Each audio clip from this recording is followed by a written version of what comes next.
আম কাঁঠালের দিনে যখন নিজের গাছের আম থাকে তখন কতই না ভালো লাগে, পাকা পাকা মিষ্টি মিষ্টি আম খেতে কতই না মজা লাগে, তাই না? আর সাথে যদি থাকে জাম, জাম কার না পছন্দ বলতো? জাম ফলটা আমার তো বেশ পছন্দের। আমার শ্বশুর বাড়ির অর্থাৎ শ্বশুর বাবার গাছের জাম খুবই মজাদার হয় আর প্রতি বছরই আমি খেতে পারি আলহামদুলিল্লাহ। আসসালামু আলাইকুম সবাইকে, কেমন আছো সবাই? আশা করছি আল্লাহর রহমতে সবাই ভালো আছো আর সুস্থ আছো। আজকে গাছ থেকে আম আর জাম পেরে আনা হয়েছে, তো যাই হোক সবকিছু ভালো মতো রেখে এরপর রান্না করতে চলে এসেছি প্রতিদিনের মতো। যত আনন্দ আর দুঃখে থাকি না কেন, আমাদের গৃহিণীদের মনে হয় রান্নার থেকে কখনোই ছুটি মিলবে না। এদিক দিয়ে শাকটা ভালো মতো কেটে নিচ্ছি আর এদিক দিয়ে রান্নাটাও বসিয়ে দিয়েছি। একদিক দিয়ে কাটাকাটি করছি আর অন্যদিক দিয়ে রান্না বসিয়ে দিয়েছি, কারণ আম জাম আনার পর থেকে খেতে খেতে খুব বেশি দেরি হয়ে গেছে আজকে। দুনিয়ার যত কাজেই ব্যস্ত থাকি না কেন, আমাদের কিন্তু সময় মতো রান্না করে টেবিলে প্রস্তুত করতে হয়, কারণ আমাদের পরিবারের পুরুষ সদস্যরা এসে টাইম মতো খাবার না পেলে আবার রাগারাগি শুরু করে দিবে। তাই সবসময় চিন্তা করি পুরুষ সদস্যরা আসার আগেই ঘরের সমস্ত কাজ শেষ করে রান্না বান্না শেষ করে বসে থাকার জন্য।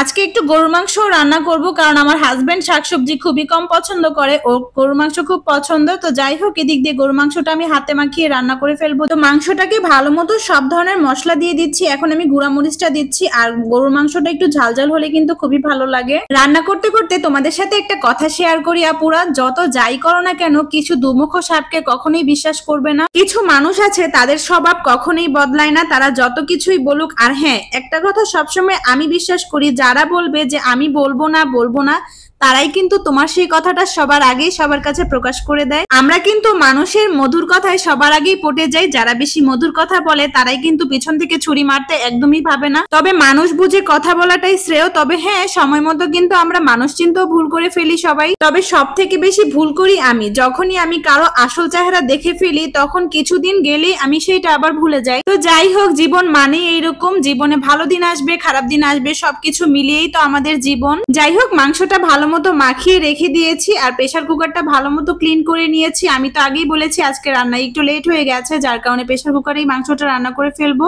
আমার কেন জানি প্রেসার কুকারে মাংস রান্না করাটাই বেশি মজা লাগে, জানি না কার কার মজা লাগে, তবে আমার কাছে বেশ মজা লাগে প্রেসার কুকারে রান্না করলে। আমরা যারা ইউটিউবে ভিডিও পোস্ট করি জানি না কবে সফলতা পাবো, তবে কে কে পেয়েছো যদি আমার ভিডিওটা দেখে থাকো অবশ্যই কমেন্ট করে আমাকে জানিও। আমি মনে করি শর্ট ভিডিও থেকে বড় ভিডিও পোস্ট করলে ইউটিউবে খুব তাড়াতাড়ি সফলতা পাওয়া যায়, কারণ ছোট ভিডিও পোস্ট করে কোনো লাভই হচ্ছে না আমি দেখছি। যাই হোক, কষ্ট করলে সেটার ফলাফলও ভালো পাওয়া যায়। চেষ্টা করতে থাকি, একসময় না একসময় সে কাঙ্ক্ষিত সোনার হরিণটা পেয়ে যাব আমিও। প্রেসার কুকারে মাংস রান্না করলেও আমি এর আগে একটু বেরেস্তা করে নিই, যেমন পেঁয়াজটাকে একটু লালচে করে ভেজে নিলে সেক্ষেত্রে কিন্তু মাংসের কালারটা খুব বেশি সুন্দর আসে। এদিক দিয়ে শুকনো মশলাগুলো দিয়ে দিয়েছি, যেমন দারচিনি, এলাচ, তেজপাতা সবগুলোই তেলের মধ্যে দিয়ে ভালো মতো পেঁয়াজের সাথে একটু ভেজে নিব।